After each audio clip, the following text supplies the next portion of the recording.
जय जय नवल किशोर जय गोपी चित चोर प्रभु जय जय माखन चोर जय राधे श्री राधे राधे राधे प्रिया जय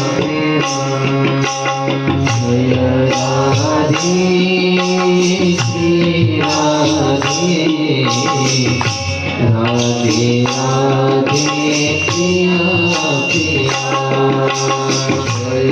राधे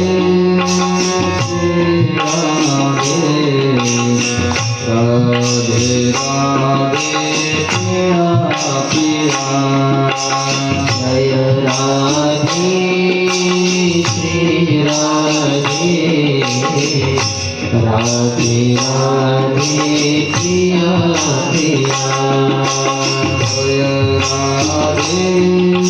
श्री राधे राधे राधे प्रिया प्रिया जय राधे श्री राधे राधे राधे प्रिया प्रिया जय राधे श्री राधे राधे राधे प्रिया प्रिया राधे राधे प्रिया प्रिया श्याम श्याम प्रिया प्रिया राधे राधे प्रिया प्रिया श्याम श्याम प्रिया प्रिया राधे राधे प्रिया प्रिया श्याम श्याम प्रिया प्रिया राधे राधे प्रिया प्रिया श्याम श्याम प्रिया प्रिया श्याम श्याम प्रिया प्रिया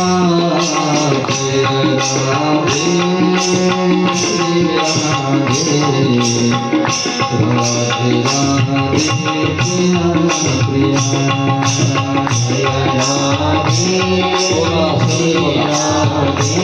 श्री राधे राधे राधे प्रिया प्रिया जय राधे श्री राधे राधे राधे प्रिया प्रिया जय राधे श्री राधे राधे राधे प्रिया प्रिया जय राधे श्री राधे राधे राधे प्रिया प्रिया राधे राधे प्रिया प्रिया श्याम श्याम प्रिया प्रिया राधे राधे प्रिया प्रिया श्याम श्याम प्रिया प्रिया राधे राधे प्रिया प्रिया श्याम श्याम प्रिया प्रिया राधे राधे प्रिया प्रिया श्याम श्याम प्रिया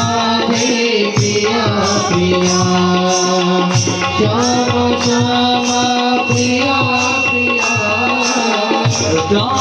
श्याम प्रिया प्रिया जय राधे श्री राधे राधे राधे प्रिया प्रिया जय राधे श्री राधे राधे राधे प्रिया प्रिया जय राधे श्री राधे राधे राधे प्रिया प्रिया जय राधे श्री राधे राधे राधे प्रिया प्रिया श्याम श्याम प्रिया प्रिया राम राम प्रिया प्रिया श्याम श्याम प्रिया प्रिया राम राम प्रिया प्रिया श्याम श्याम प्रिया प्रिया राम राम प्रिया प्रिया श्याम श्याम प्रिया प्रिया राम राम प्रिया प्रिया राम राम प्रिया प्रिया जय राधे श्री राधे राधे राधे प्रिया प्रिया जय राधे श्री राधे राधे राधे प्रिया प्रिया जय राधे श्री राधे राधे राधे राधे प्रिया प्रिया जय राधे श्री राधे राधे राधे प्रिया प्रिया जय राधे श्री राधे राधे राधे प्रिया प्रिया जय राधे श्री राधे राधे राधे प्रिया प्रिया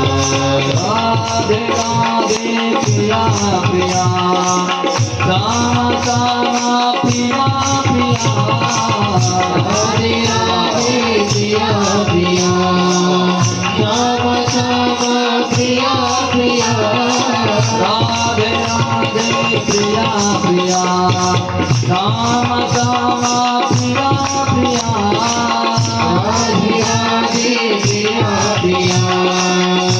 श्याम श्याम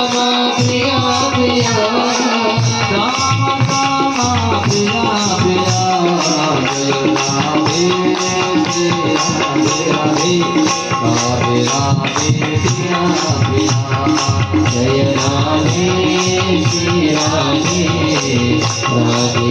राधे प्रिया प्रिया जय राधे श्री राधे राधे राधे राधे प्रिया प्रिया जय राधे श्री राधे राधे राधे प्रिया प्रिया राधे राधे प्रिया प्रिया श्याम श्याम प्रिया प्रिया राधे राधे प्रिया प्रिया श्याम श्याम प्रिया प्रिया राधे राधे प्रिया प्रिया श्याम श्याम प्रिया प्रिया राधे राधे प्रिया प्रिया श्याम श्याम प्रिया प्रिया राम राम प्रिया प्रिया जय राधे श्री राधे राधे राधे राधे प्रिया प्रिया जय राधे श्री राधे राधे राधे प्रिया प्रिया जय राधे श्री राधे राधे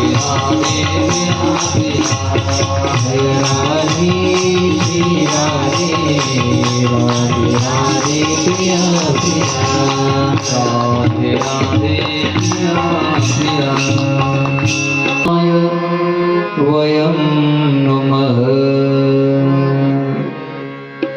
यं प्रव्रजन्तमनुपेतमपेतकृत्यं द्वैपायनो विरह कातर आजुहाव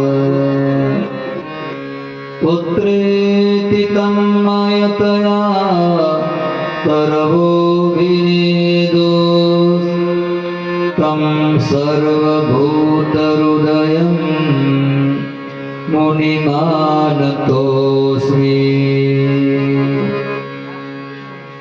भवानी शङ्करो वन्दे श्रद्धा विश्वासरूपिणो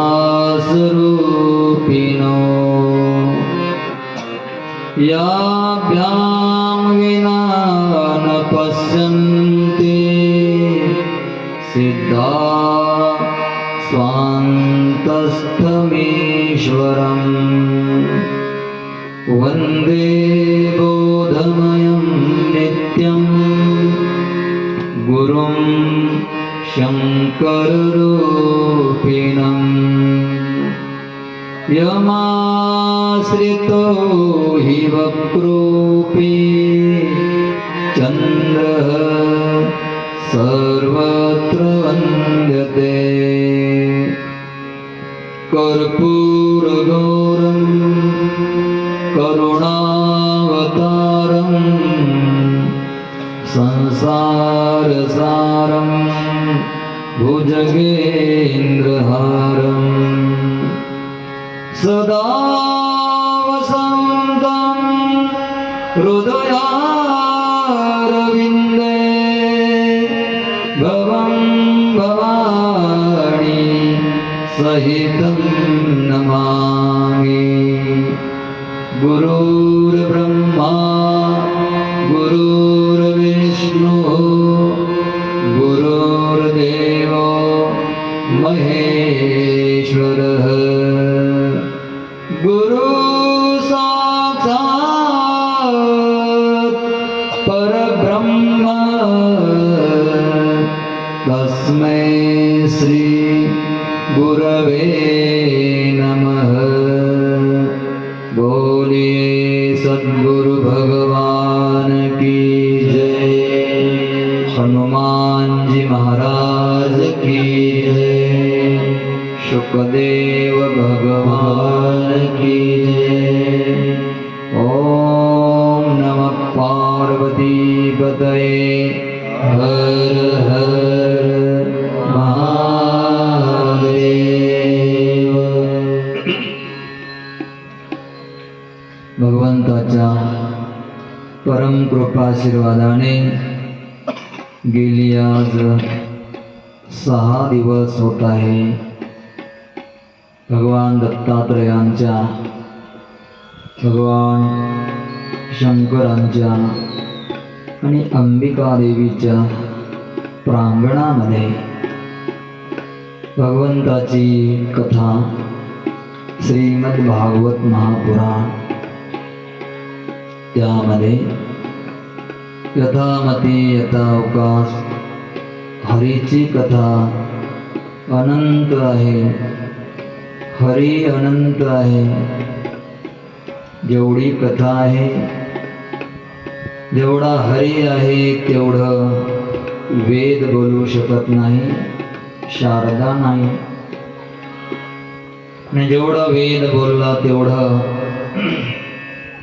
आपण कंठस्थ करू शकत नाही जेवढं कंठस्थ केलं आहे तेवढं आपण बोलू शकत नाही आणि जेवढं बोललेलं आहे तेवढं आपण करू शकत नाही जे आपण करतो ते आपलं असतं 2-3 तासामध्ये भगवंताचे गुणानुवाद गाण्याचा हा सुप्रसंग आहे सद्भाग्य आहे.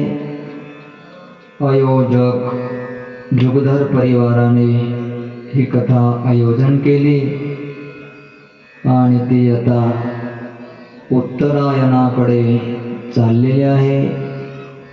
उद्या सांगता होणार आणि पुन्हा आपण आपापल्या धामाकडे निघून जाणार. भगवान जेवढी वेळ देतो, जेवढी संधी आणि सुबुद्धी देतो, तेव्हा असं सत्कर्म घडत असतं, अन्यथा नाही. बहुजन्म पुण्य समार्जितेन श्रीमद्भागवतं लभते तदा च विवेकः उपजायते. असा पुण्य उदय झाल्यावर भगवत कथा मिळते. आपल्या सगळ्यांचं पुण्य आहे आणि माझंही सद्भाग्य आहे की अशी भगवत कथा गाण्याची सुसंधी मिळाली.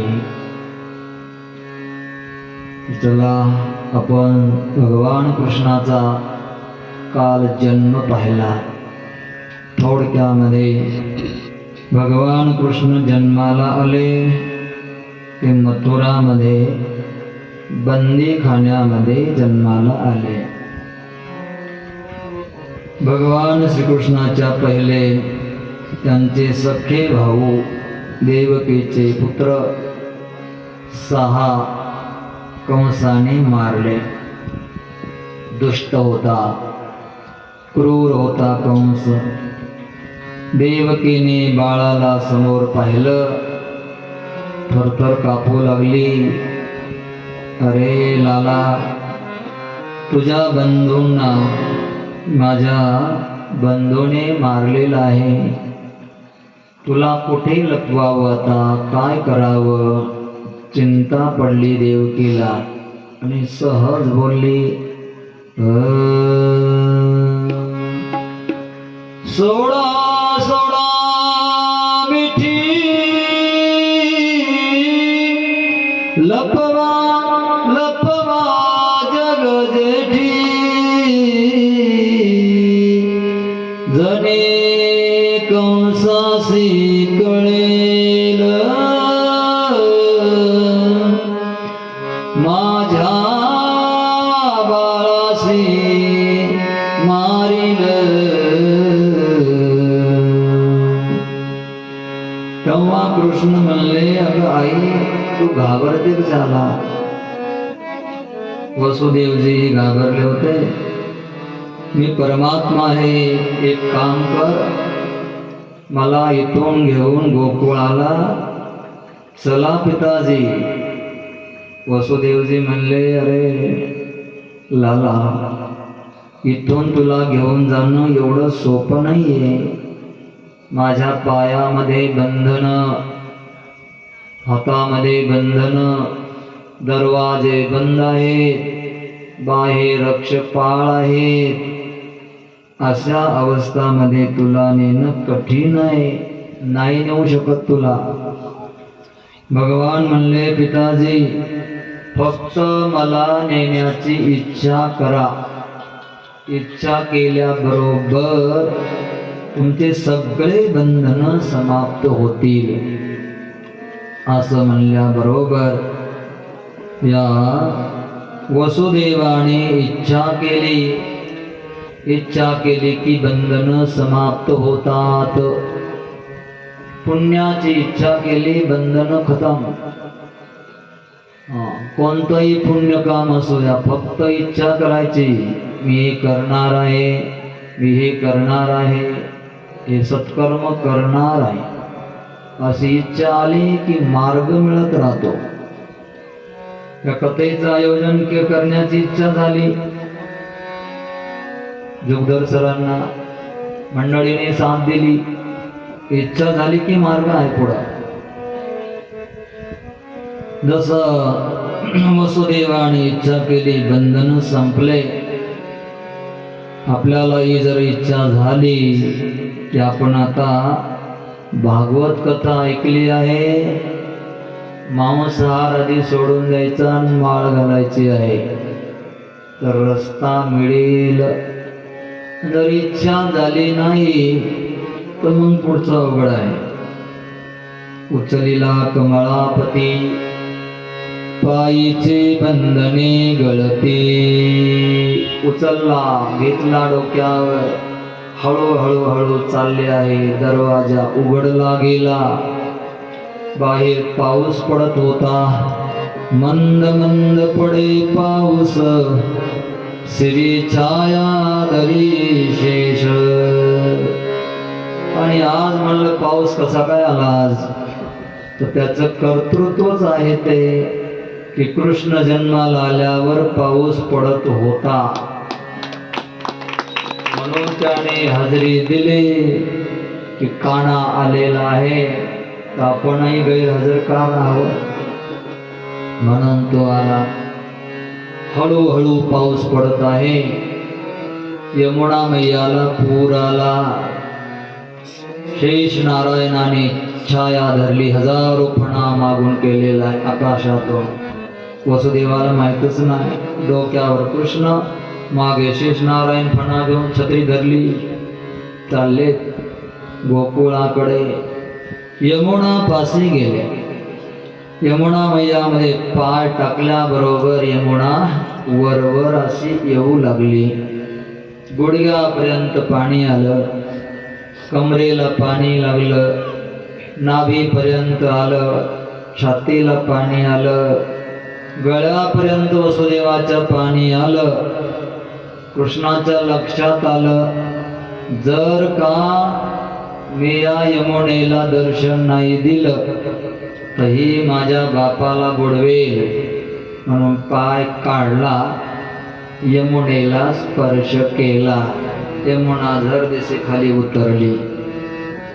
वसुदेवजी पलीकडे गेले. ऐका, यमुनेचा प्रवाह आहे, पाणी वाहते. कमरा इतक्या पाण्यामध्ये मनुष्य चालू शकतो का? नाही. कमरा इतकं पाणी, छाती इतकं पाणी, गळ्याला पाणी लागलं. वसुदेवजी वाहून का नाही गेले? नाही गेले ना. का बरं? याचा अर्थ असा आहे, ज्याच्या डोक्यावर भगवान आहे तो वाहून जाऊ शकत नाही. भव नदी एक यमुना नदी आहे. हा संसार एक जन्म आणि मृत्यूच्या मधला प्रवाह ही भव नदी आहे. या नदीमध्ये चालत असताना ज्याच्या डोक्यामध्ये भगवान कृष्णाचं नाम आहे तो वाहून जाऊ शकत नाही. कलियुगाचं वारं भरपूर आहे आजूबाजूला, पण तरी ज्याने नाम पकडलेला आहे तो सुरक्षित पार होऊन जातो. गोकुळामध्ये भगवान कृष्णाचा जन्म होण्याच्या पूर्व संध्येला शांडिल्य ऋषींच्या मार्गदर्शनाने गवळणीने एकादशीचं व्रत केलं. यशोदा मैयाने एकादशीचं व्रत केलं आणि त्याचा परिणाम असा झाला, भगवान श्रीकृष्ण स्वयंभू परमात्मा तिच्या भवनाकडे निघाले. एवढं सामर्थ्य आहे. माया जन्माला आलेली होती यशोदापाशी. यशोदेला झोप लागलेली होती, निद्रिस्त होती. वसुदेवजी जसे जसे गोकुळामध्ये प्रवेश करत होते, यशोदा महाराणी आहे, तिचे काय दरवाजे रात्रीचं मोकळे होते का? नाही. 12 वाजता जन्माला आलेला कृष्ण कन्हैया मथुराहून गोकुळाला जाईपर्यंत 1-1.5 वाजलाच असेल ना.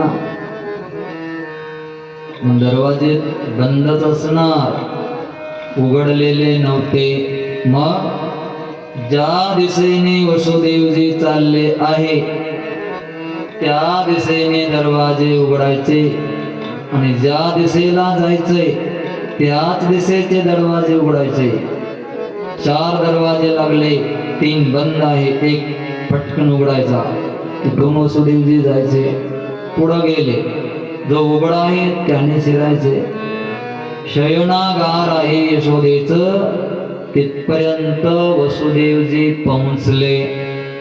तिथे माया जन्माला आली होती, तिला घेतलं.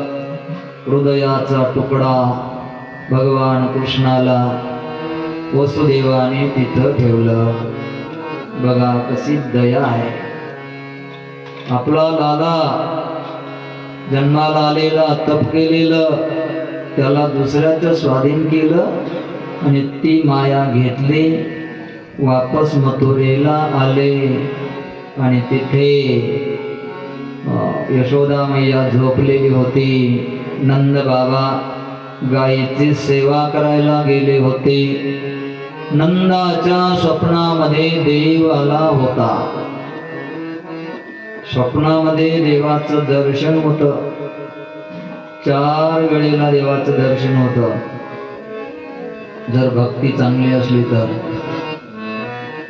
पहिलं स्वप्नामध्ये दर्शन होतं, नंतर मूर्तीमध्ये दर्शन होतं, नंतर सगळ्यामध्ये दर्शन होतं आणि नंतर आपल्या हृदयामध्ये दर्शन होतं.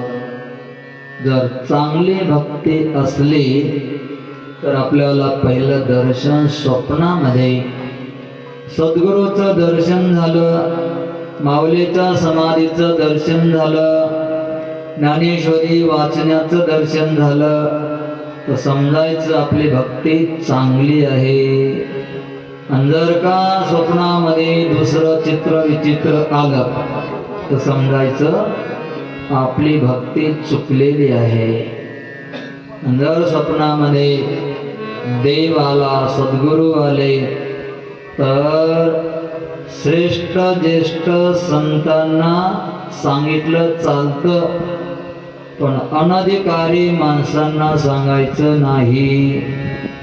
जर सांगितलं तर तो प्रवास केलेला तिथपर्यंतचा व्यर्थ जातो. पुन्हा तेवढी साधना करावी लागते.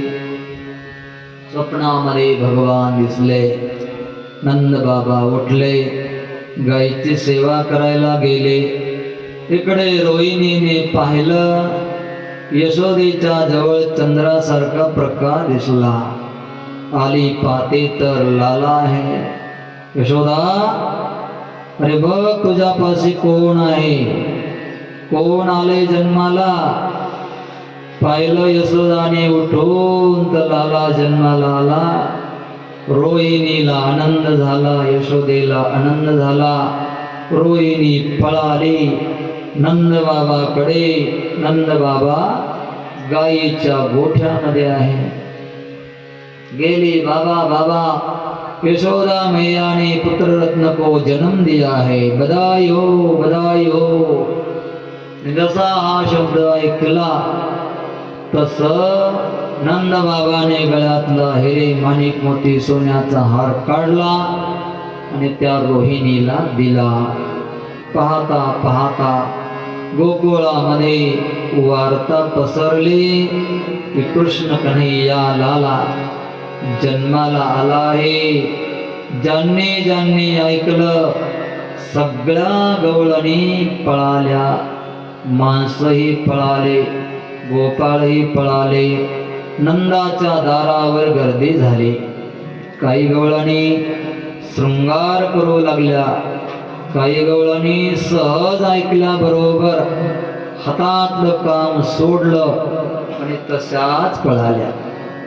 एक गवळण शृंगार करत होती. मी शृंगार करता करता ऐकला शब्द, तसा शृंगार सोडला, तशीच पळाली. काजळ लावायला घेतलं होतं, डोळ्याला लावणार काजळ, प्रत्येक काजळाचं बोट डोळ्याला न लावता तिने आपल्या ओठालाच लावलं आणि तशीच पळाली. एक आपल्या पतीला जेवण वाढत होती, जेवणाच्या साठी दह्याची भरणी जवळ होती. छोटस बाळ होत. कृष्ण जन्माला आला एवढा शब्द ऐकल्या बरोबर तिने भरणी काकेला घेतली, पोराला उचललं, सिंक्यावर ठेवलं, पळाली. एक गवळण कपडे घालत होते तसेच कपडे बरोबर घेतले, पळाली.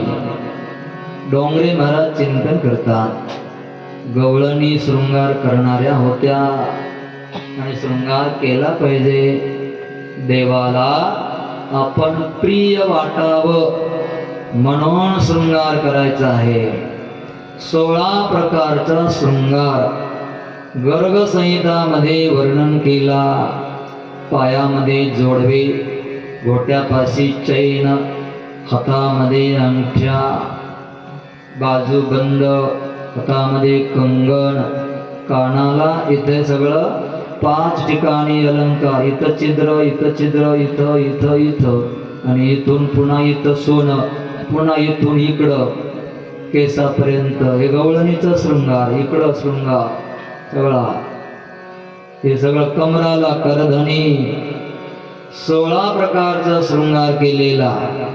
गवळणीच्या डोक्याला फुलाचे गजरे लावलेले होते. गवळणी तसा शृंगार करून काही गेल्या. पळता पळता गवळणीच्या डोक्यावरचे गजराची फुलं खाली पडली. फुलाने विचार केला, डोंगरे महाराज लिहितात, फुलाने विचार केला, अरे ज्या गवळणींचं एवढं प्रेम आहे कृष्ण कन्हैयाविषयी की त्या देहभान विसरून पळाल्या, अशा गवळणींच्या माथ्यावर बसण्यापेक्षा त्यांच्या पायावर पडलेलं बरं म्हणून ते सगळे फुलं खाली पडले. जिथं चरण धुली आहे कृष्ण कन्हैयाही म्हणले ना, अशा भक्तांच्या गवळणीच्या चरण धुलीसाठी मी त्यांच्यामध्ये खेळतो, त्यांच्यापाशी जातो आणि त्या धुळीने मी स्वतः पवित्र होतो. कृष्ण कन्हैया बोलतात,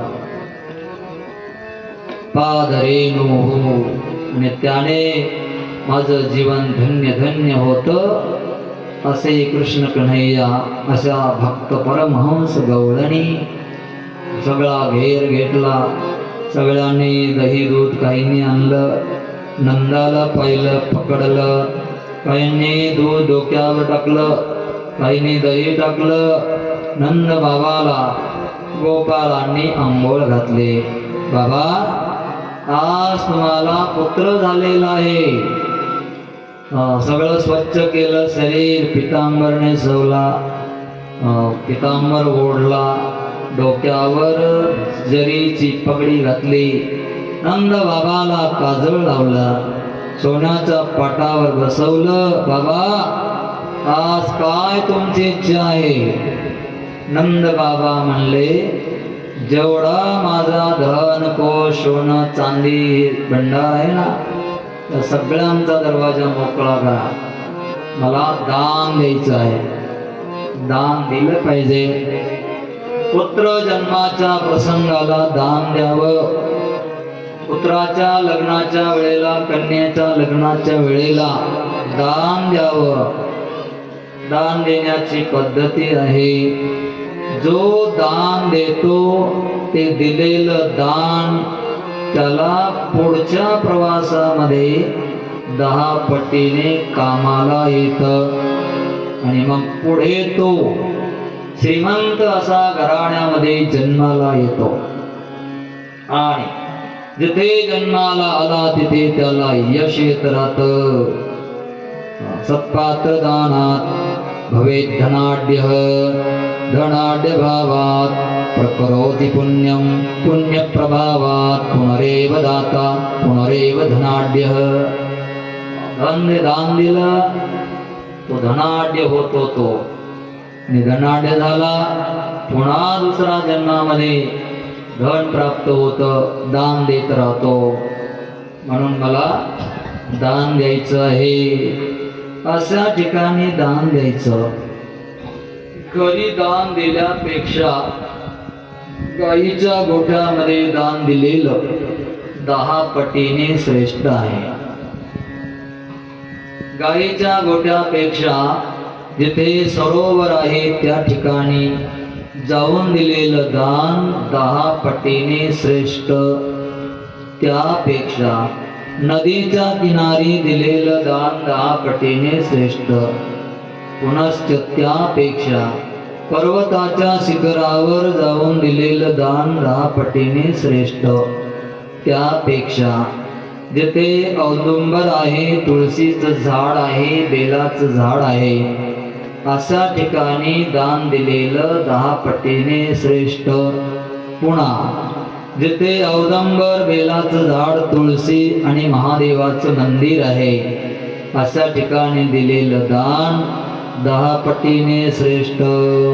आणि अशा संगमामध्ये जिथे हरीची कथा चाललेली आहे त्या ठिकाणी दिलेलं दान 10 पटीने श्रेष्ठ.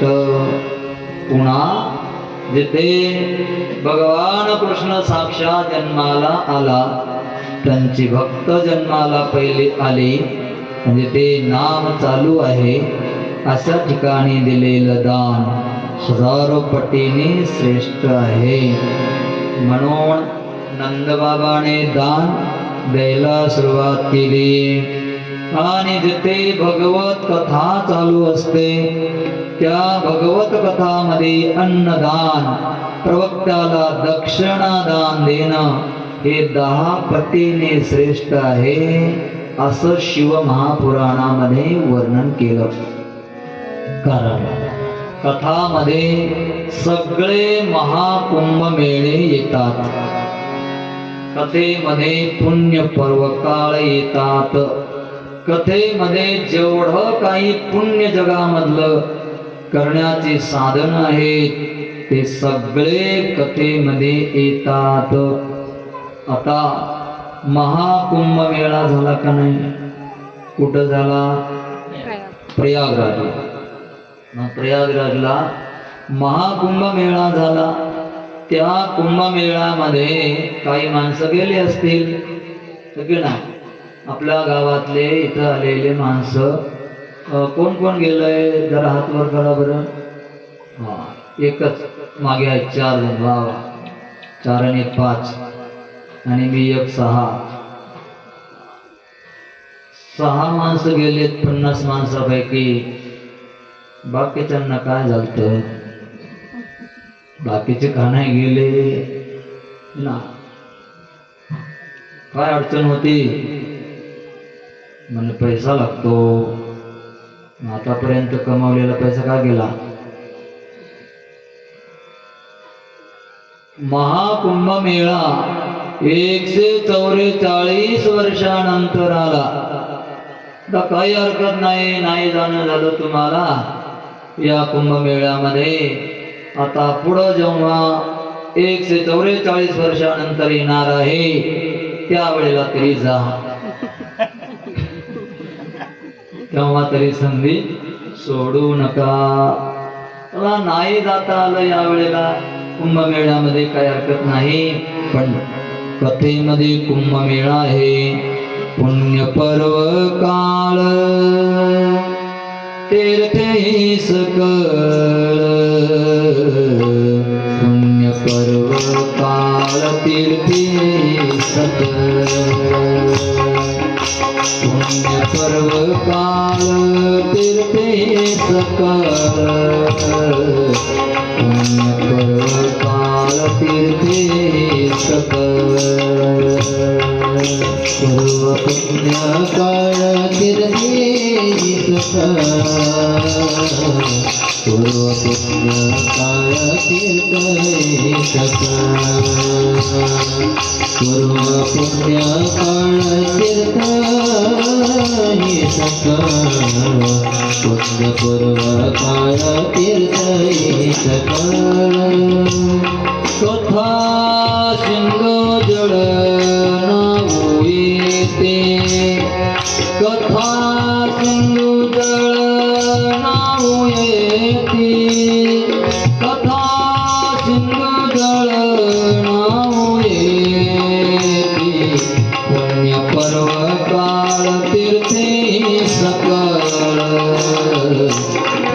पर्वकाळ तीर्थेश कर पुण्य पर्वकाळ तीर्थेश कर पुण्य पर्वकाळ तीर्थेश कर कथा सिंधू जल येते कथा सिंधू जल येते कथा सिंधू येते पुण्य पर्वकाळ तीर्थेश कर पुण्य पर्वकाळ तीर्थेश कर पुण्य पर्वकाळ तीर्थेश कर पुण्य पर्वकाळ तीर्थेश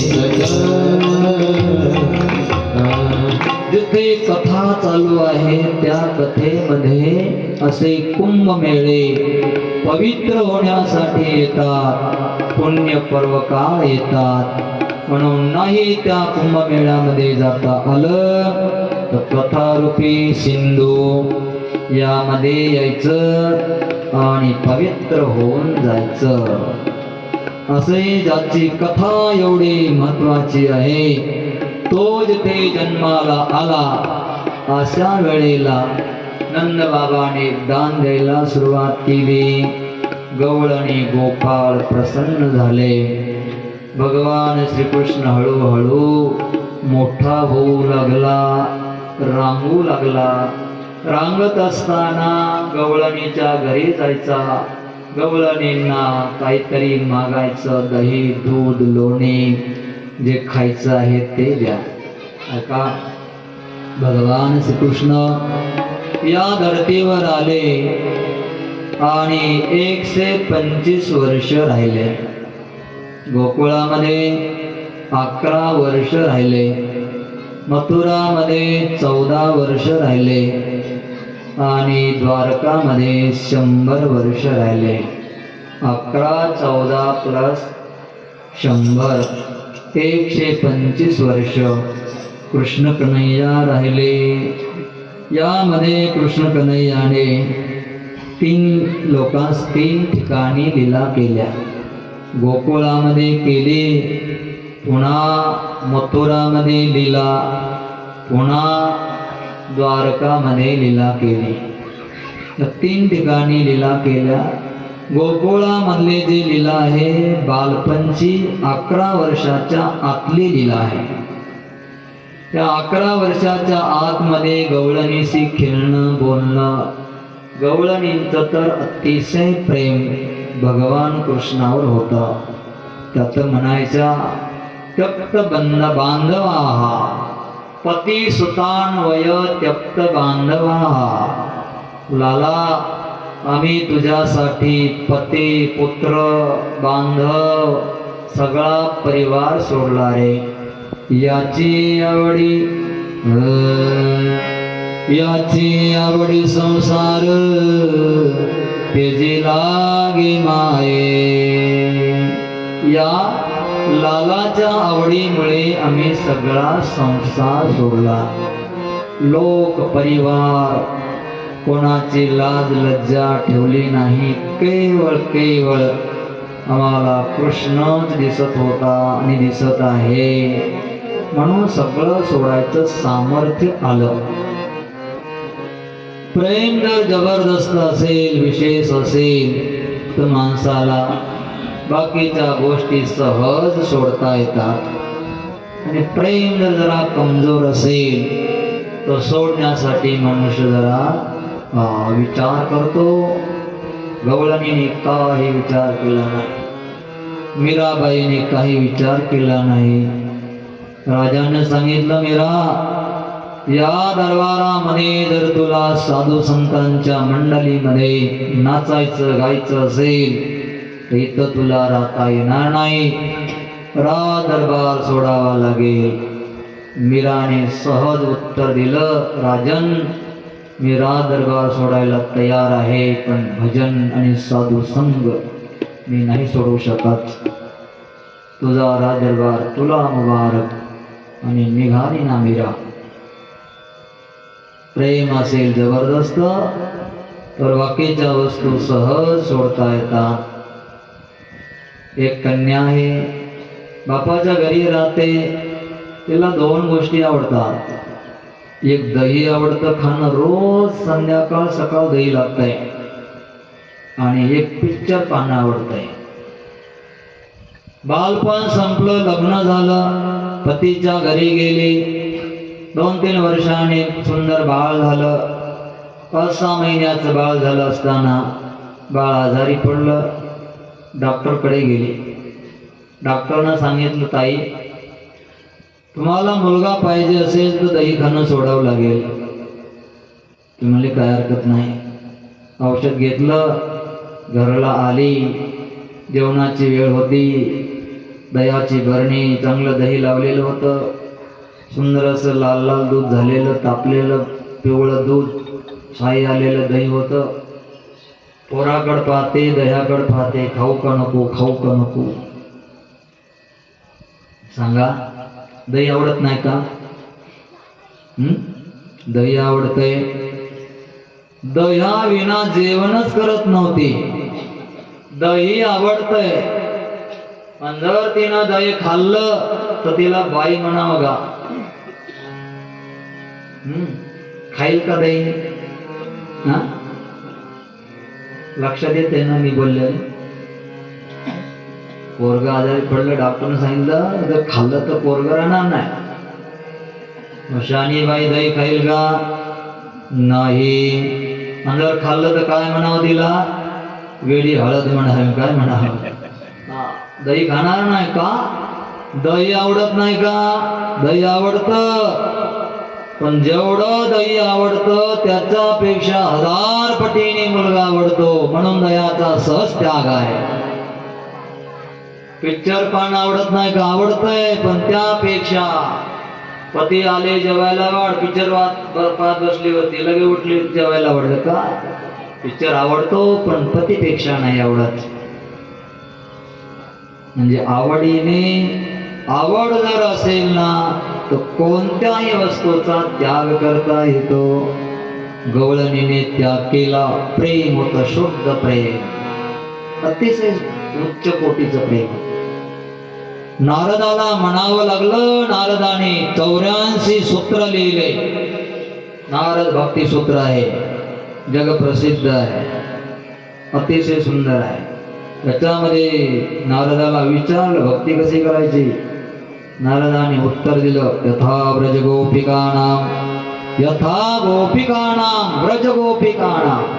जशी गवळणीने भक्ती केली ना त्याप्रमाणे भक्ती करायची. बघा गवळणीचं चरित्र पहा, प्रेम वाढत चाललं गवळणींचं. दिने दिने नवम नवम, निस्वार्थ प्रेम असतं ना, ते क्षणाक्षणाला क्षणाक्षणाला वाढत जात. प्रतिदिनं वर्धमानं प्रेम लक्षणम. आणि प्रेमाचं लक्षण वर्णन केलं नारदाने, तत्सुखे सुखित्वं प्रेम लक्षणम. आपल्या प्रेमी इष्टदेवाच्या सुखामध्ये सुख मानणं हे श्रेष्ठ प्रेमाचं लक्षण आहे.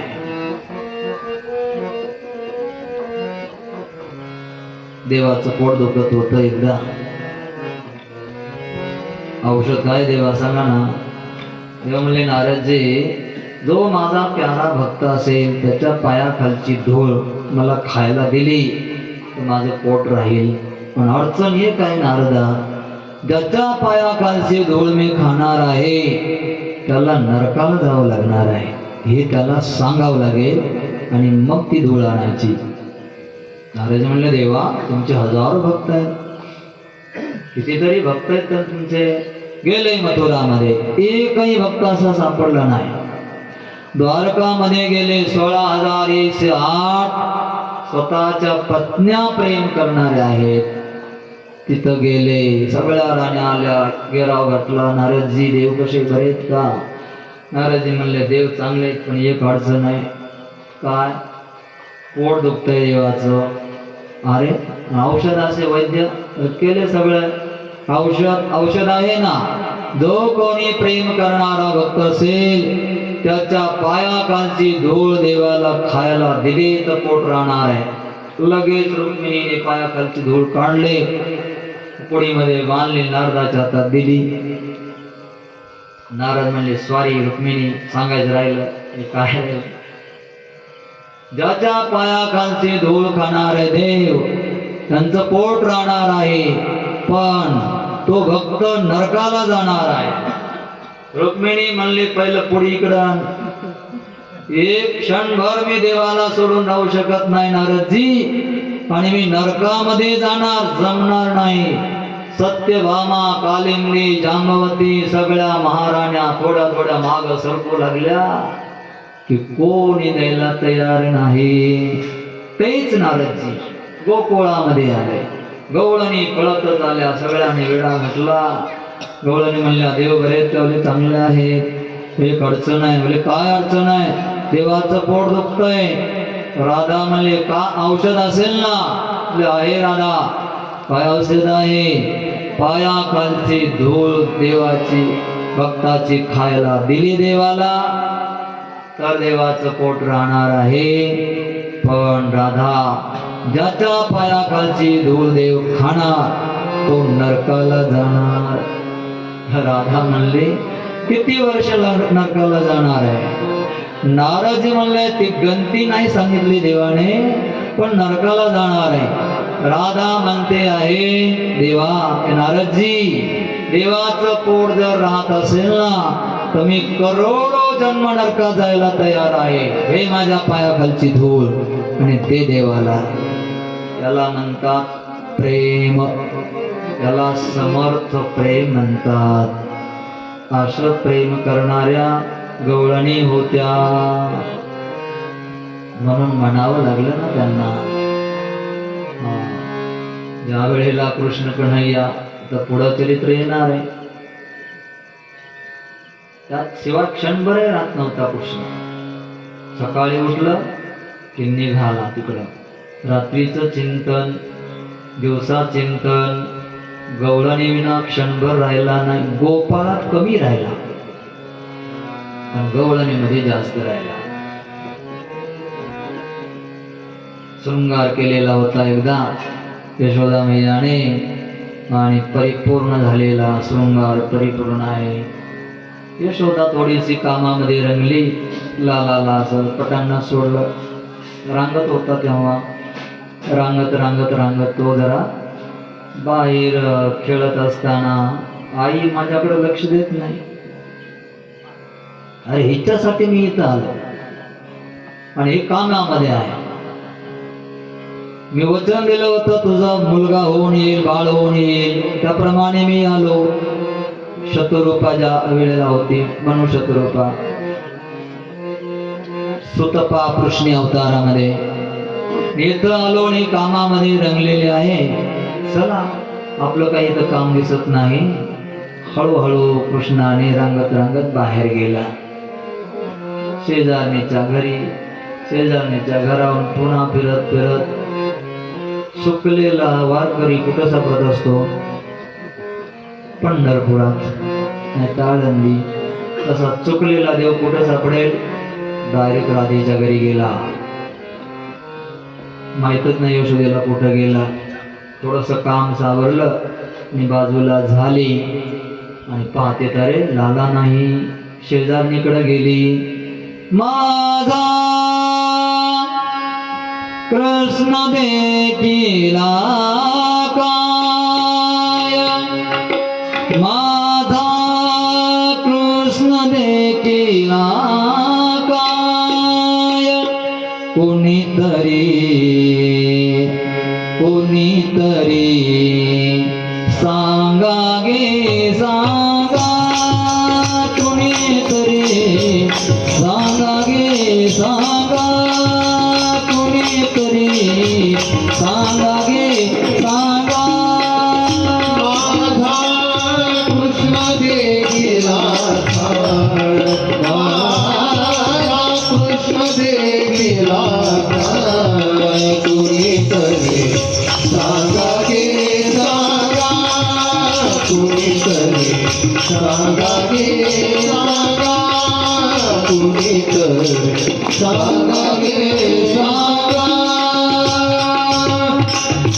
सगळ्या गवळणी गोळा झाल्या.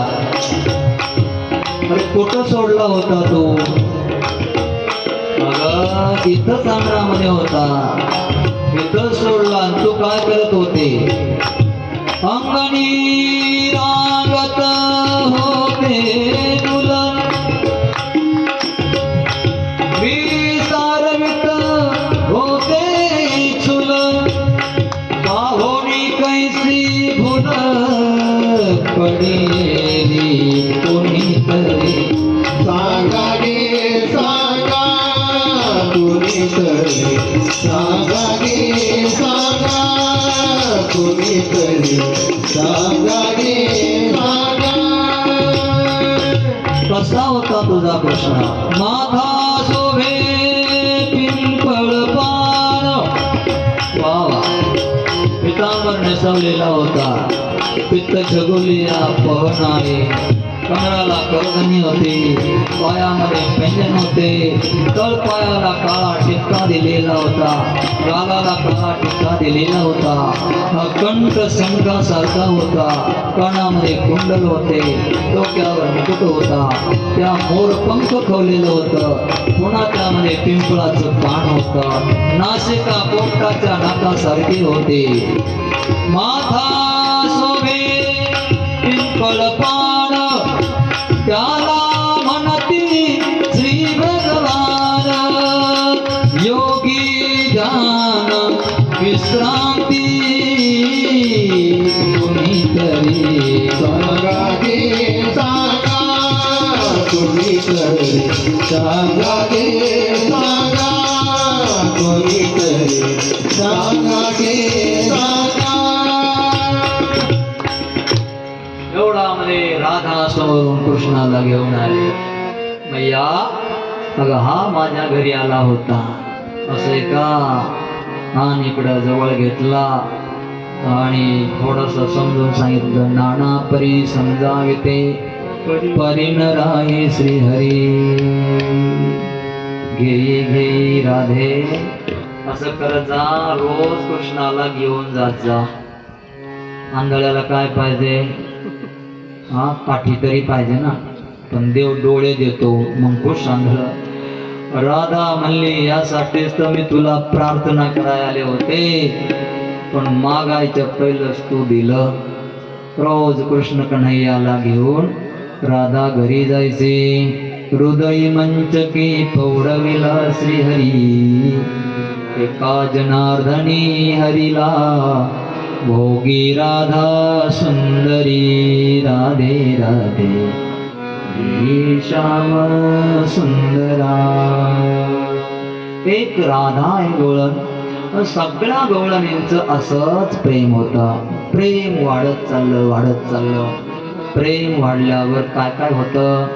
अष्टसात्विक भाव येतात. ऐका, आपल्याला देवाचं नाव घेतल्याबरोबर डोळ्यामध्ये अश्रू जर आले तर समजायचं आपलं नाम चांगलं आहे. नाम घेतल्याबरोबर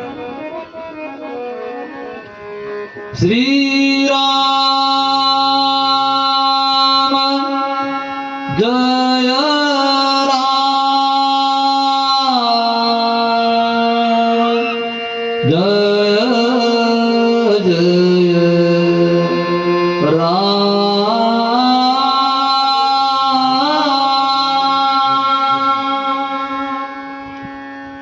असं म्हणलं की आपलं मन तिथं गेलं. डोळ्यातून अश्रू येऊ लागले, अंगावर काटा उभा राहिला की समजायचं आपलं नाम चांगलं आहे. कधी कधी बोलावंशी वाटत नाही लोकांशी. कधी कधी एकांतामध्ये बसून रडावंशी वाटत. विना कारण रडायला येतं. कारण काही सांगता येत नाही, उगाच रडायला येतं. थरथर थरथर होठ कापतात. गदगद गिरा होते वाणी, बोलता येत नाही, अस्पष्ट शब्द निघतात. कधी कधी मौन असं उदास झाल्यासारखं वाटतं. कधी कधी अचानक मोठ्याने बोलावंसे वाटतं. हे चैतन्य महाप्रभूला होत होतं. जंगलामधून चालले की चालता चालताच बोलायचे, हरी बोल हरी बोल. असं म्हणले की 10 किलोमीटर पर्यंत पशु पक्षी स्तब्ध राहायचे. वाघ शिकारीला कळत असला थांबायचा, हरण घास खाण्याची तोंडात असला तोंड तसंच राहायचं, गायी पायच्या कावऱ्या बावऱ्या. हे सगळं अष्टसात्विक भावाचं लक्षण आहे. कधी मूर्छा येत होती, येते, तसं गवळणीला होऊ लागलं, मूर्छा येऊ लागली.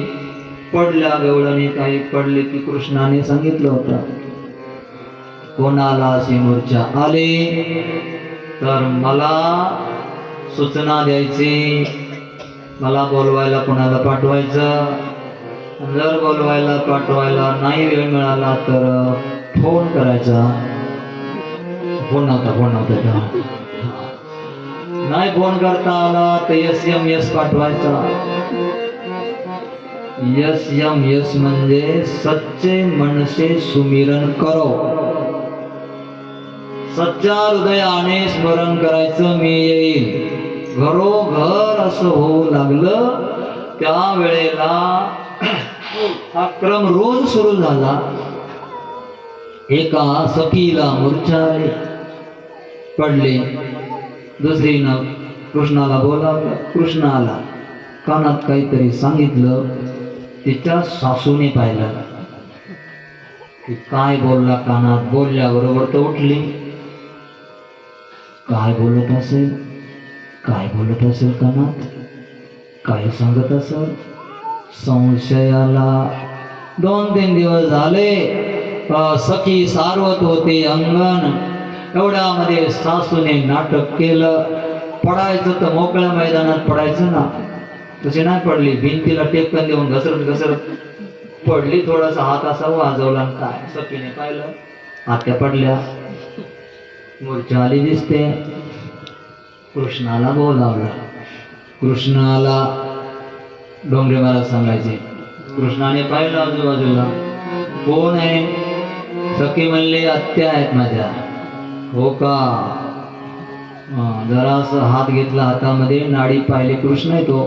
त्यांनी पाहिली नाडी चापून. सखी, म्हातारी काल कुठं गेलती? गेली होती गौऱ्या वेचायला. कुठं गेलती? यमुनेच्या काठी. हा, जरा कठीण का आहे बर का.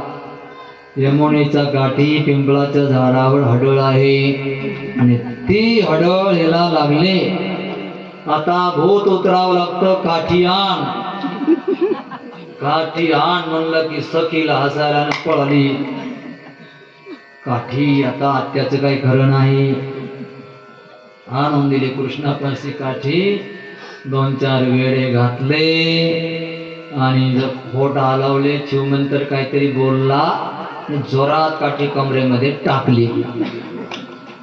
सासूबाईची मूर्छा गेली. म्हातारी म्हणले, काळ्या, माझ्या सुनेला मूर्छा आल्यावर कानात गुलुगुलू बोलतो आणि मला मूर्छा आल्यावर मला काठीचा मार देतो. कृष्ण म्हणला, आजी खरं सांगायचं, तुम्हाला मूर्छा आले होते का? नाटक केलं होतं तुम्ही. मला सगळं कळतंय. सगळ्याचे बटन माझ्यापाशीच. मी सगळ्यांना ओळखतो. न सांगता तुम्हा कळो येते अंतर. आजी मुंगी के पाव में घुंघरू बाजे, ओ भी अल्लाह सुनता है. हाँ, बांस होकर बांक पुकारे, ओ क्या साहेब बहिरा है. तुझ्या मनात होतं ना की तुझ्या सुनेच्या कानामध्ये मी काय सांगितलं? आजी, तुम्हालाही जर ऐकायचं असेल ना तर पुढे शरद पौर्णिमा येणार आहे आणि शरद पौर्णिमेच्या रात्री मी गवळणी बरोबर रासलीला करणार आहे. या रासलीलेमध्ये तुम्हालाही सादर निमंत्रण आहे. या तुम्ही, माझा दरबार मोकळा आहे. असे का? यासाठी तू बोलत होता का कानात? मग तुला काय वाटलं? संशय तुला आला ना? संशय आत्मा विनश्यती. गेले असे लीला कोकळामध्ये होत राहिल्या. शरद पौर्णिमा आली. भगवान कृष्णाने शरद पौर्णिमेचे दिवस संपला, रात्र संध्याकाळ होण्याची वेळ 9 वाजले. चंद्र आकाशामध्ये आला. 16 कलाने चंद्र परिपूर्ण आहे. अशा वेळेला भगवान कृष्णाने कामदेवाला बोलावलं. कामदेव, आता तुझं माझं युद्ध आहे. कोण हरत आणि कोण जिंकत यासाठी मी रासलीला करणार आहे. गोकुळामधल्या सगळ्या गवळणी आता इथे येणार आहेत आणि मी एकटा पुरुष असणार आहे. सगळ्यांशी मी रासलीला नृत्य करणार आहे. ये तुझे बाण सोड आता माझ्यावर. कामदेवाला बोलावलं. हातामध्ये बासुरी घेतली. यमुनेचं पाणी उत्संगीत आहे, तरंगाने वाहतय. आनंद वाटला. चंद्र आकाशात आलेला आहे. वाकड्या नजरेने पाहणारा कृष्ण कन्हैया, वाकड्या अंगाने उभा राहिलेला. कंबरही वाकडी, पायही वाकडा, मानही वाकडी, नजरही वाकडी आणि बासुरी हातामध्ये घेतले. कृष्णाने बासुरी वाजवली. तुझ्या मोरारीची ध्वनी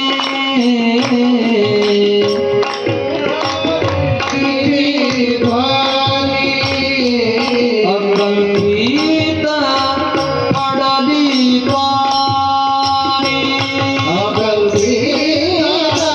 पडली पाणी. विबळ झाले अंतःकरणी.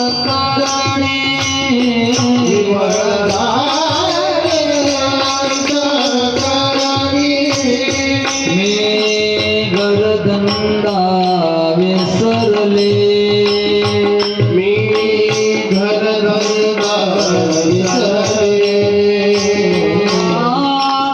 आहारे सावळिया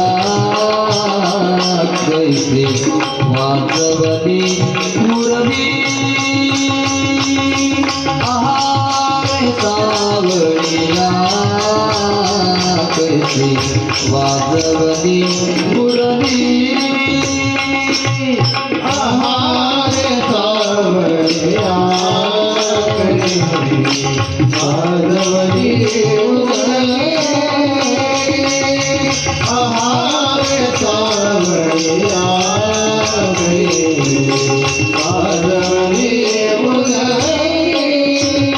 मुरली नो केवळ गान.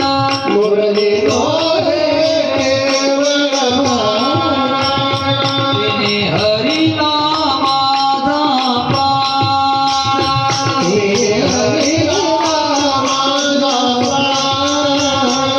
संसार केला दाना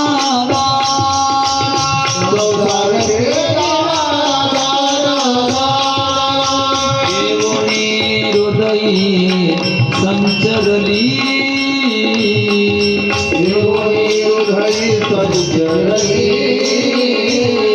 आहार सावळिया कैसे वाजवली मुरली.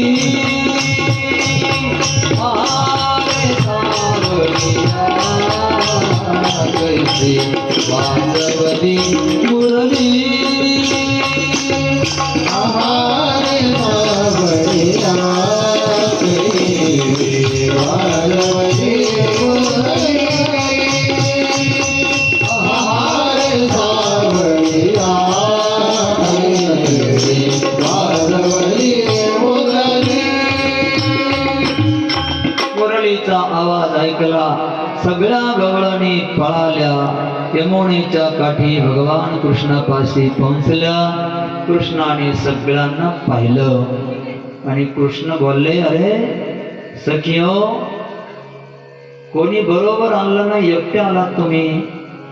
आणि रात्रीच्या वेळेला असं एकट्याने बाहेर यायचं नाही. पुन्हा तुम्ही स्त्रिया आहे. तुम्ही आपल्या आई वडिलांना विचारलं का? पतीला विचारलं का? बंधूंना विचारलं का? मुलांना विचारलं का? असं एकट्याने वना जंगलामध्ये फिरणं चांगलं नाही. पण आला तारे, स्त्रियांनी आपल्या घरची सेवा करायची, आई बाप्पाची सेवा करायची, पतीची सेवा करायची, मुलाची सेवा करायची, देवरची सेवा करायची. असं एकट्याने जंगलामध्ये फिरायचं नसतं.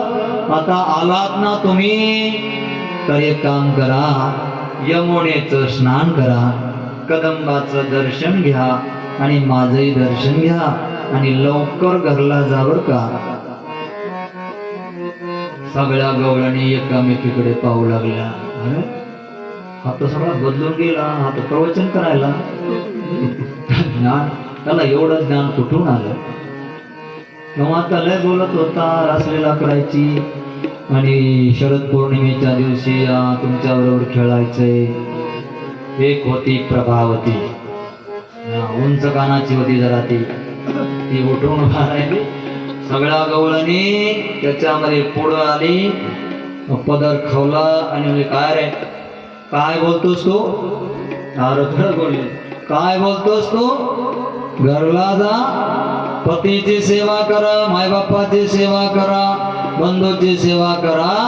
हे ब्रह्मज्ञान आम्ही ऐकणार नाही. सगळे आमचे नाते, सगळे धागे दोरे आम्ही तोडून टाकले आहे सगळे, आणि केवळ केवळ तुलाच आम्ही मानतो. माय बापही तूच आहे, पती तूच आहे, बंधू तूच आहे, देवर आदी सगळे आमचे नाते तुझ्याशी आहे. जर आम्हाला घरला पाठवायचं असेल तर आम्ही यमुनेमध्ये जाणार, तुला काय करायचं ती कर. तेव्हा कृष्ण म्हणला, हा असंच मला ऐकायचं होतं म्हणूनच बोललो तुम्हाला.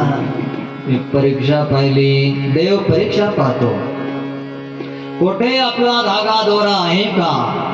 संसारामध्ये कुठे प्रेमाचा धागा दोरा असेल तो देव पूर्णतया स्वीकार करत नाही. म्हणावं लागतं त्याला, त्वमेव माताच पिता त्वमेव, त्वमेव बंधुश्च सखा त्वमेव, त्वमेव विद्या द्रविणं त्वमेव, त्वमेव सर्वं मम देव देव.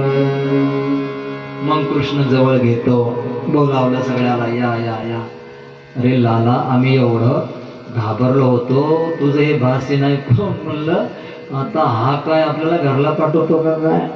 आणि घरी जाणं, आता कोण आमचा स्वीकार करणार आहे? पुन्हा घरी आमचं कोणी ऐकणार नाही, आम्ही इकडचे ना तिकडचे झालं असतो. कृष्ण म्हणला, मी अंतिम परीक्षा तुमची घेतली, चला. एक एक गवळण, एक एक कृष्ण कन्हैया तयार झाले, रासलीला सुरू झाली. आणि एवढ्यामध्ये कैलास पर्वतावर असणारा शंकर, त्याला इच्छा झाली रासलीलेमध्ये जाण्याची. पार्वतीला कृष्ण कन्हैया म्हणला, देवी तू जाते ना रोज रासलीलेमध्ये? हा जाते ना, मला पण यायचं आहे. पार्वती थोडीशी हसली, म्हणले, पतिदेव तिथे पुरुषांना प्रवेश नाहीये, तिथं फक्त महिला मंडळ आहे. शंकर म्हणले, मग मला स्त्री बनव. पार्वती म्हणले, हो तुम्हाला स्त्री कसं बनवायचं? साडी नेसो, पण ओळखलं तर पुन्हा गडबड होईल. नाही ओळखणार, साडी तर नेसो मला, मी राजस्थानी स्त्री बनेल, इथपर्यंत मला पदर घेणार मी. तोंड झाकल्यावर काय ओळखायला येईल? ठीक आहे. मोठा शालू काढला पार्वतीने 60,000चा. आपल्याला कशाला किंमत कमी सांगायची? आता एक तरी शालू पाहिजे ना आपल्याला. इथं असेल हातल्यामध्ये 25,000चा तरी असेल ना, 10,000चा तरी आहे का नाही? नाही. आणि नसला तर आता घरी गेल्यावर सांगा मालकाला की आता एक शालू घेऊन द्या मला, पैठणी शालू, कमीत कमी 20-25,000चा तरी. पार्वतीने शालू काढला, शंकराला नेसवला, सगळा नखापासून शिकापर्यंत पदर कसा घ्यायचा, काय घ्यायचं सगळं शिकवलं. पायामध्ये पैंजण बांधले, हातामध्ये कंकण घातले, मेहंदी लावली हाताला पायाला, लालिमा लावली होटाला, काजळ घातलं डोळ्याला, नथनी घातली नाकामध्ये, कुंडल कानामध्ये. बाबा आता जरा तुमची दाढी मागं घ्या, नाही तर दाढी घोटाळा करेल. शंकराने दाढीला पेळ मारला आणि मागे बांधले. राजस्थानी गोपी झाली. पार्वती म्हणते पतिदेव हे झालं, तुम्ही आता बरोबर गोपी दिसताय, बरोबर राईट आहे सगळं, 100% मार्क तुम्हाला, गोपी दिसताय. पण तिथं एक अडचण आहे, तिथं नाचावं लागतं. आणि तुमचं नाचणं म्हणजे तांडव नृत्य जसं आहे ना तसं तुम्ही नाचता. ते नाचणं तिथं चालणार नाही. तांडव नृत्य कसं असतं, तुम्हाला शंकराचं नाचणं त्याच्या गाण्यावरून कळेल. जरा वाजवलं तर धादीना धातूना वाजवायचं मोठ्याने.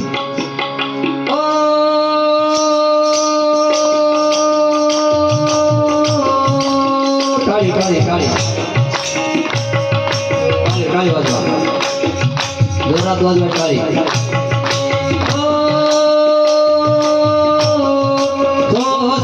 समविशाल जटाजूट चंद्रभा गंगपीत रंगमाल कुमुल नील बाधे गौतम पर लाल लाल चंदन की कोर भाग गंगपीत रंगमाल भ्रुकुटे पर साधे मुंडन की कंठमाल हृदय विशाल पदक जाल रूप विमाल हर दयाल राधे बम बम बम डमरुवाद नाग शेष सर्वसाध शंकर महाराज आज तांडवनाचे, भोले महाराज आज तांडवनाचे.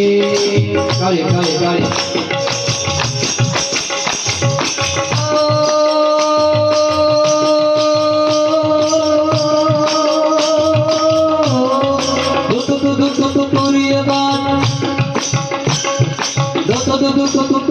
बाज तुई तुई तुई तर्कनाद शंखनाद शृंगिवाद विविध वाद भेरी तात तात तात तात पदक ताल तत तात वर्गत लरखत लखात मंद मंद भेरी अमरी गणत मन जाल वरखत हरखत कुशाल मान जन मानस विशाल अमित मोद दासे बम बम बम डमरुवाद नाग शेष सर्वसार शंकर महाराज तांडवनाचे, भोले महाराज आज तांडवनाचे.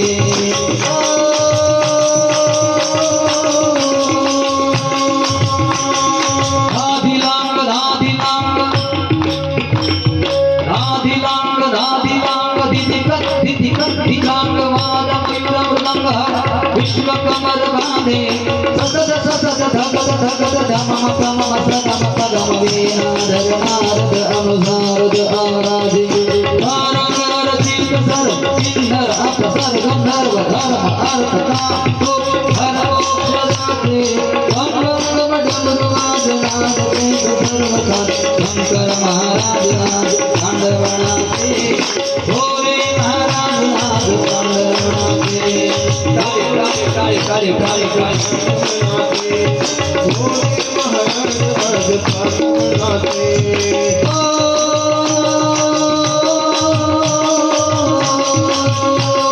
जटाटवी गलत गलत महापावी तले गले वलंग लंबिता भुजंग पुत्र मालिका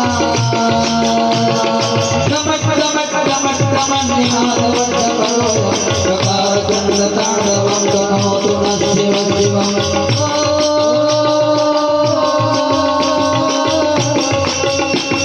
जटा कटा संभ्रमं भ्रमं निलिम्पणि विनोद वीचि वल्लरी विराजमान बोधने धगन धगन धगन मगन नाट्य पट्ट पार्वती किशोर चंद्रशेखरे रति प्रतीक्षणं मम रति प्रतीक्षणं मम रति प्रतीक्षणं मम.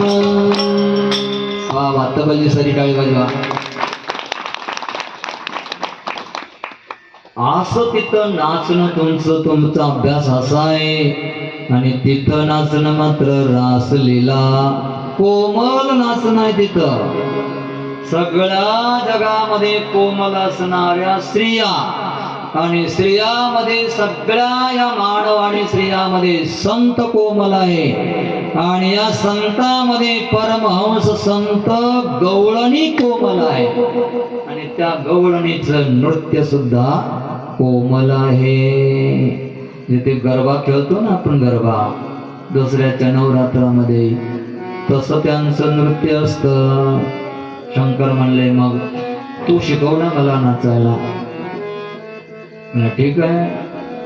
पार्वतीने हाताला धरलं शंकराला आणि 1-1.5 तास संपूर्ण शिकवलं आणि सांगितलं, पतिदेव लक्षात ठेवा बर का, असंच नाचायचं.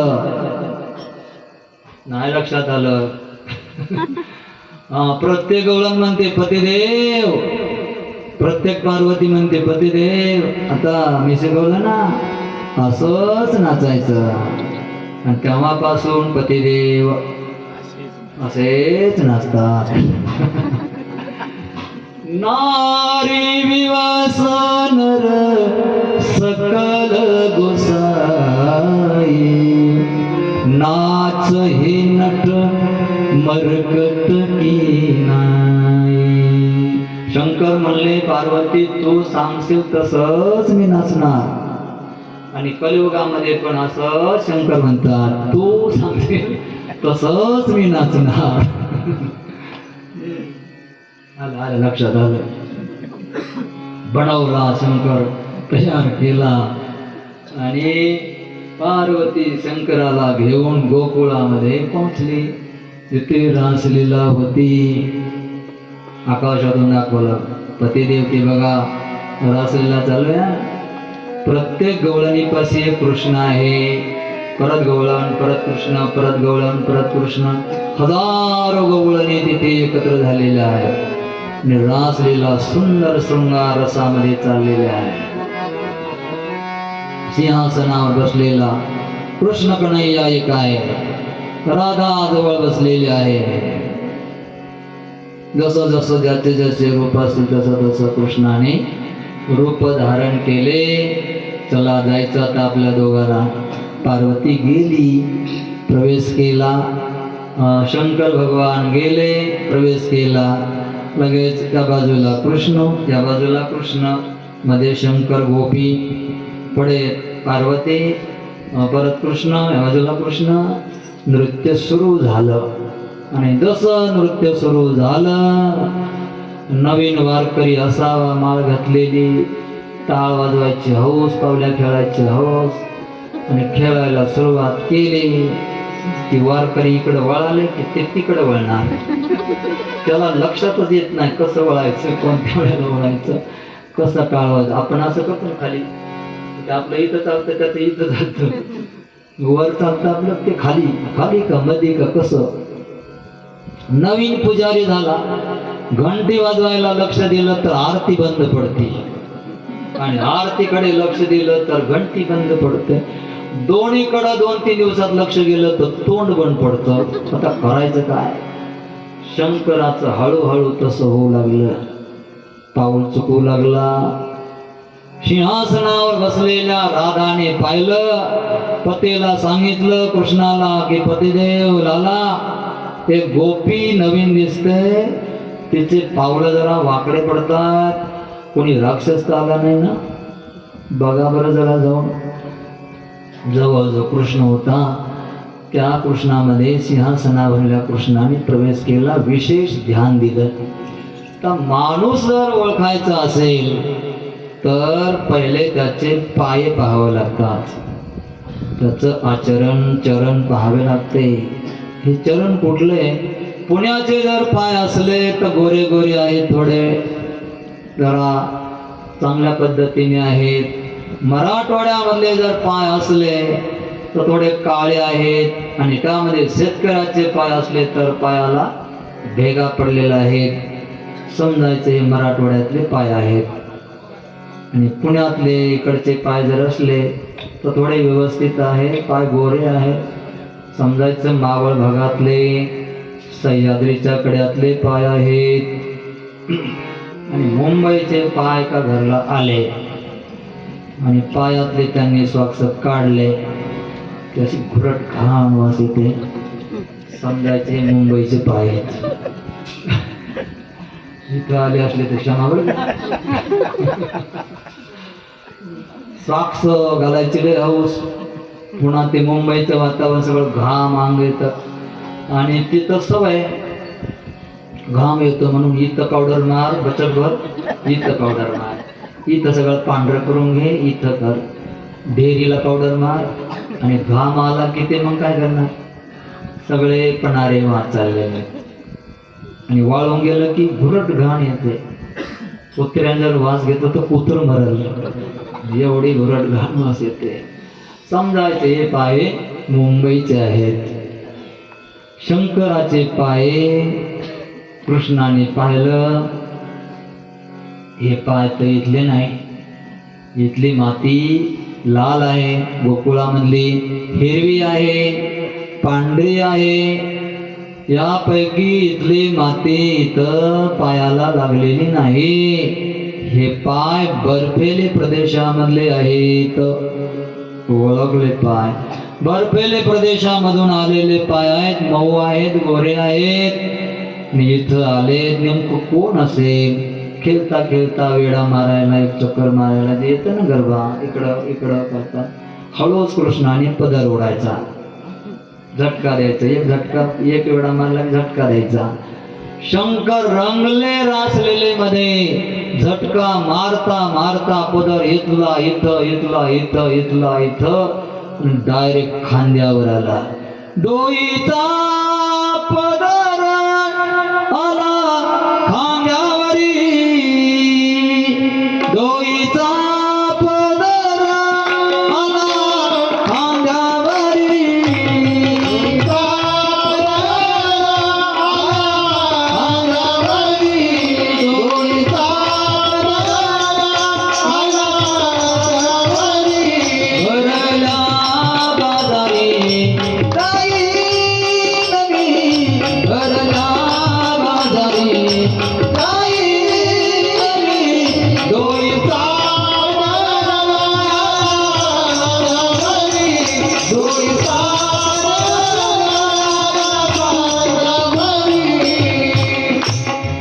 जसा पदर खाली पडला, कृष्ण समोर आला. भोले बाबा प्रणाम.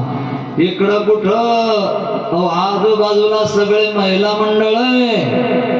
शंकराला संकोच वाटला. शंकराने हात जोडले, बोले कृष्णा, तुझा रासलेलेचा आनंद घ्यायचा होता म्हणून मी गोपी झालो, आणि गोपी झाल्या विना खरा भक्तीचा आनंद मिळत नाही. स्त्री झाल्या विना भक्तीचा आनंद भेटणार नाही. म्हणून स्त्रियामध्ये तो भाव आहे, स्त्रियामध्ये शरणागती आहे, स्त्रियामध्ये त्याग आहे, स्त्रियामध्ये समर्पण आहे, स्त्रियामध्ये श्रद्धा आहे, स्त्रियामध्ये विश्वास आहे. केवढा मोठा विश्वास. बापाचं सगळं सोडलं आणि अनओळखी पुरुषाशी लग्न केलं, त्याच्या घरी आल्यावर केवढा मोठा विश्वास ठेवते. शरणागती केवढी मोठी, त्याग केवढा. बापाचं नाव सोडून दिलं, पतीचं नाव समोर लावलं.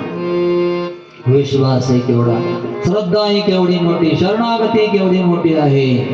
हे सगळे परमार्थाला अनुकूल असणारे गुण स्त्री देहामध्ये असतात. म्हणून गोपी व्हावं लागतं. जे जे संत झाले, या सगळ्या संतांचं अंतःकरण स्त्री सारखं कोमल असतं. त्यांच्यामध्ये शरणागती असते, त्यांच्यामध्ये विश्वास असतो, त्यांच्यामध्ये समर्पण आणि त्यागही त्या संतांमध्ये असतो. तरच देवाची प्राप्ती होते.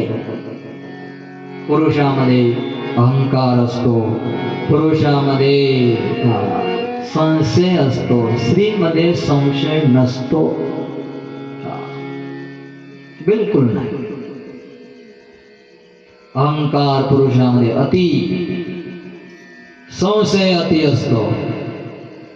पुन्हा बाकीचे सगळे विकार जेवढे आहेत, अहंकाराला संशयाला रस्ता इथंच बंद झाला.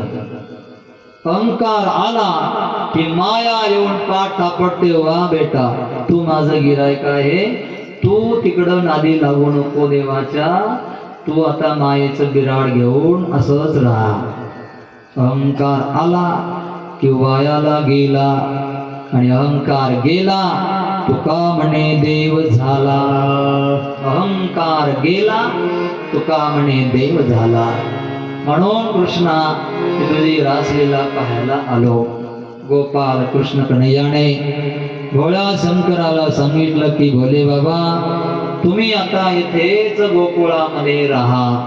शंकराला बरं वाटलं म्हणून आजही गोपेश्वर भगवान तिथे शंकराचं मंदिर आहे.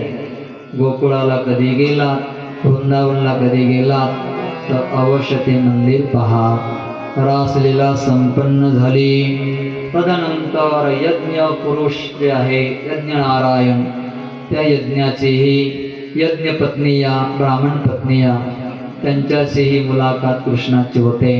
एक दिवस कृष्ण कन्हैया गोपाळांना म्हणतो आहे, गोपाळांनो बराच काल गेलेला आहे, आता आपण एक लीला करायची आहे. उद्या पहाटे 5 वाजता यमुनेच्या काठी जायचंय. तिथे काही गवळणी जातात. 4 वाजता गवळणी यमुनेच्या काठी जातात. हेमंते प्रथमे मासे, हेमंत ऋतू सुरू झाल्या पहिल्या महिन्यामध्ये गवळणी काही यमुनेमध्ये स्नान करायला जातात, दिवा लावतात, कात्यायनी देवीची पूजा करतात. ह्या गवळणी कोण होत्या? ह्या गवळणी राम अवतारामध्ये मिथिला नगरीमध्ये होत्या. राम अयोध्यामध्ये आले, लक्ष्मण गल्ली राम फिरत आहे. त्या गवळणी माडीवर उभ्या होत्या. माडीवरून त्यांनी फुलाचे हार टाकले. अनेक वेळेला बोलल्या मोठ्या मोठ्याने, पण रामाने काही दर्शन दिलं नाही. स्वप्नामध्ये गवळणींच्या राम आले. त्या स्त्रियांनी मागितलं, देवा आम्ही तुला प्राप्त करण्यासाठी पाहण्यासाठी माडीवर उभा होतो, तुम्ही काही दर्शन दिलं नाही. आमची इच्छा आहे आम्हाला तुम्ही पत्न्या करून घ्यावं. राम म्हणले, या अवतारामध्ये शक्य नाही, पण कृष्ण अवतारामध्ये तुम्हाला पत्न्या म्हणून मी स्वीकारेल. तुम्ही एक काम करा, आता या जन्मामध्ये माझी तपश्चर्या करा. गंधमादन पर्वतावर जा. ज्या वेळेला द्वापार युग येईल आणि द्वापार युगामध्ये या तपाच्या बलाने तुम्ही गोकुळामध्ये जन्म घ्याल, त्या ठिकाणी मी तुम्हाला पत्न्या रूपाने स्वीकार करेल. त्याच त्या गवळणी तिथं आल्या होत्या. मनुष्याने भक्तीच्या मोबदल्यामध्ये अशी इच्छा जर केली ना, मला वृंदावनामध्ये जन्म पाहिजे, मला गोकुळामध्ये जन्म पाहिजे, आळंदीला पाहिजे, हरिद्वारला पाहिजे, अशी इच्छा जर केली ना तर देव आपली इच्छा पूर्ण करतो. त्याचे हजारो हात आहेत आणि हजारो नेत्र आहेत. कुठे ना कुठे तो आपल्याला पाठवतो आणि तो प्रवास होतो. त्या तिथे जन्माला आल्या. पहाटे गेलेल्या आंघोळ करायच्या. कृष्ण कन्हैया आलेला आहे आंघोळीला. यमुनामध्ये गेल्या गवळणी आणि कपडे बाजूला ठेवले होते. कृष्णाने ते कपडे उचलले, कदंबावर जाऊन गोपाळासह बसला. गवळणीने आंघोळ केली. कपडे घ्यायला आल्या तर तिथे कपडे दिसले नाही. कृष्णाने आवाज दिला, तशाच पाण्यामध्ये पळाल्या. प्रार्थना करू लागल्या, लाला अरे हे काय, आम्ही पाण्यामध्ये असं करणं बरोबर नाहीये. आम्ही राजाला सांगू बरं का, नंद बाबाला सांगू. तो म्हणला, नंद बाबाला काय सांगणार तुम्ही, मी काय कपडे घेतले, त्या कदंबाच्या शाखेवर कपडे आहेत आणि काय सांगणार, हा काय नियम आहे का? नग्न अवस्थामध्ये यमुनामध्ये स्नान करणं हा तुमचा दोष आहे, अपराध तुमच्याकडून झालेला आहे. दोन्ही हात जोडा, सूर्यनारायणाला प्रार्थना करा. गवळणीने ते ऐकलं आणि समजून सांगितलं. तुम्ही राम अवतारामध्ये तुमच्या स्वप्नामध्ये मी आलो होतो, तुम्ही मागितलं होतं म्हणून मी इथं आलो, तुम्ही माझ्या आहेत. माझ्या म्हणल्यावर गवळणीला फार आनंद झाला. माझं जर म्हणलं ना देवाने म्हणावं माझा भक्त आहे, माझा शब्द फार जवळीक आहे. एक संताला माझं म्हणावं, तो देवाला माझं म्हणावं, आणि पुन्हा देवाने माझं म्हणलं गवळणीला. फार आनंद वाटला. संपूर्ण जीवन समर्पित केलं, त्यांना घेतलं आणि दरबारामध्ये कृष्ण कन्हैया आला. गोकुळाची लीला संपन्न होत चालली. राक्षस येऊ लागले, कृष्णाने त्यांना मारलं. नारदजीने कंसाला सांगितलं, कंस जेवढे राक्षस पाठवले ते सगळे गेले.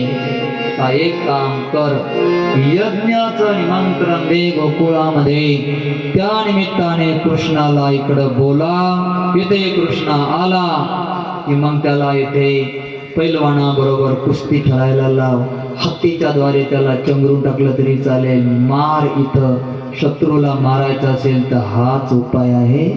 कंसाने ऐकलं, अक्रूराला पाठवलं. अक्रूर आला रथ घेऊन रथशृंगारीला. गवळणी जाण्याची वेळ झाली. गवळणी समोर येऊन आडव्या पडल्या. लाला, आम्ही तुला जाऊ देणार नाही. जर जायचं असेल तर आमच्या अंगावरून रथ चालव आणि पुढे निघून जा. कृष्ण खाली उतरले आणि कानामध्ये सांगितलं, गवळणींनो, मी अवतार कार्य करण्यासाठी आलोय, असं चालणार नाही. तुम्हाला माझ्या प्रेमाची शपथ आहे. असं म्हणल्याबरोबर गवळणी बाजूला झाल्या आणि 15 दिवसानंतर मी येणार आहे. 15 दिवसानंतर पुन्हा मी वापस येणार आहे. कृष्ण येणार म्हणून गवळणी थांबल्या, नाहीतर थांबल्या नसत्या. कृष्ण येणार येणार या आशेवर त्या राहिल्या. कृष्ण निघून गेले. कंसाला मोक्ष दिला. नंतर देवकी वसुदेवापाशी कृष्ण जातात. किती दिवसानंतर भेट झाली. छोटासा होता 2.5 किलोचा, आता 11 वर्षाचा झाला. भेट झाली. आई समोर कृष्णाने हात जोडले, बापासमोर आलिंगन दिलं दोघांनी, वसुदेव आणि देवकीने, आणि सांगितलं, आई तुमची मी सेवा करू शकलो नाही. काही माणसाची सेवा जर नाही केली तर तो माणूस जिवंत असून मेलेला आहे. कृष्ण सांगतोय, मातरम पितरम वृद्धम भार्या साध्वीं सुतं शिशुं विप्रम प्रपन्नं च गुरुं कल्पो अस्वसत्स मृतः. भागवतामधला श्लोक आहे. आईची वडिलाची सेवा न केली नाही तो जिवंत असून मेलेला आहे. वृद्ध माणसाची सेवा नाही केली दिसत असताना तर जिवंत असून मेलेला आहे. भार्याम साध्वी, इथं लिहिलंय भार्या म्हणजे पत्नी. साध्वी पत्नीचीही सेवा जर नाही केली तर जिवंत असून मेलेला आहे. आता समाजामध्ये झालंय कसं, तिनं सेवा करायची, तुम्ही नाही करायची, आहे का नाही? हेच झालंय ना. हे शास्त्र पाहत नाही, कोणी सांगायलाही तयार नाहीये. साध्वी स्त्री असेल, चांगल्या स्वभावाची स्त्री असेल, तिथं न सांगता सेवा करतेच, प्रश्नच नाही. सांगावं लागतंय का? नाही सांगावं लागत, सगळी सेवा करते. पण ती जर आजारी पडली तुम्ही पण सेवा करायला पाहिजे ना. काय अडचण आहे? अडचण आहे काही? उद्यापासून करणार. हा, आजारी पडलं, काही अडचण आले, तू जरा थकून आलेले आहेस, जरा मी काम करतो, जरा मला जे होतंय ते करतो, बाकी स्वयंपाक तर तू करणार. आणि जर अतिशय जीर्ण शरीर झालेला आहे, बिमार आहे, कोणी व्यवस्था नाही घरामध्ये, तर स्वयंपाक केला तरी काही बिघडत नाही. हा, तिने आपल्याला सांभाळलं, आपणही सांभाळलं पाहिजे. याच्यामध्ये काही भाऊ होय का? भार्या साध्वी सुतम शिशुम, पुत्राची सेवा. शिशुम, शिशु म्हणजे बालक, सुतम पुत्र, शिशुपुत्राची सेवा 16 वर्षापर्यंत करायला पाहिजे. विप्रम, ब्राह्मणाची सेवा, गुरुची सेवा, प्रपन्नम, शरण आलेल्याची सेवा करणं. आणि जर ही सेवा केली नाही ना पिताजी आई, तर तो जिवंत असून मेलेला माणूस आहे. याच्यासाठी अशी कथा आहे ना भरपूर. तसं ते इथं पण चांगली व्यवस्था आणि सगळं व्यवस्थित आहे. भरपूर माणसात हे रेकॉर्डिंग झालेले, आता हे जाणार आहे. हे ध्यान देऊन ऐकायचं, पुन्हा पुन्हा हे ऐका, उपयोगाला येईल. आपण वागतो कसा आहे संसारामध्ये यासाठी कथा असते. आध्यात्मिक आधी भौतिक आधी दैविक कथेचे अंग असतात. यामधून काही ना काही घ्यायचं असतं. कृष्णाने सांगितलं आहे आम्ही सेवा करू शकलो नाही, खेद आहे आमच्या जीवनामध्ये. आई बापाने आलिंगन दिलं, बसवलं, कुरवाळलं आणि पुन्हा उपनयन संस्कार केला. संदीपिनी गुरुच्या आश्रमामध्ये पाठवलं. 64 दिवसामध्ये 64 विद्या प्राप्त केल्या. पुन्हा आले मथुरामध्ये, उग्रसेनाला राज्य दिलं. जरासंधादी लोक आले, आक्रमण करू लागले. 17 वेळेला आक्रमण केलं. शेवटी कृष्ण कन्हैयाने सासऱ्याला थोडीशी जागा मागितली. सासरा कोणी कृष्णाचा? ती जागा मागितली ना, ती नंतर मागितली. पहिलं लग्न करावं लागेल, मग कळत है ना. बलरामाजीचं लग्न झालं, त्यावेळेला पुन्हा भगवान कृष्णाचं लग्न होण्याची वेळ आली. भगवान कृष्णाचं लग्न महाराष्ट्रामध्ये असलेल्या भीमक राजाच्या कन्येशी रुक्मिणीशी आहे. रुक्मिणी ज्या वेळेला होती तसं पाहायला गेलं, मथुरामध्ये काल यवन येण्याच्या पहिलं सगळे द्वारका नगरी बसवले. सगळं आपलं सैन्य भक्त असणारे द्वारकेत पाठवले. आणि नंतर कृष्ण कन्हैया एकटा पळून गेला द्वारकेमध्ये. द्वारकेमध्ये राहिला. उग्रसेनाने मथुरेचं राज्य सांभाळलं. द्वारकेमध्ये भगवान कृष्ण कन्हैया राजा झालेला आहे. गडानो राजा किरे झाला, गडानो राजा किरे झाला. कृष्ण जयासने वसला, कृष्ण जयासने वसला, कृष्ण जयासने वसला.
राजा झाला भगवान कृष्ण कन्हैया. कथा भरपूर आहे. सांगता सांगता वेळ समाप्त झाला. आज काय मी लग्न लावत नाही कृष्णाचं, उद्या लग्न लावूया आणि उद्या सगळं चरित्र लग्न लावू. 16,108 स्त्रियांशी लग्न लावायचे उद्या कृष्णाचं. आणि पुन्हा त्याचा परिवार, पुन्हा त्याची लीला, पुन्हा सुदामा चरित्र, हे 2-3 कथानक भाग उद्या थोडक्यामध्ये घेण्याचा मी प्रयत्न करणार आहे.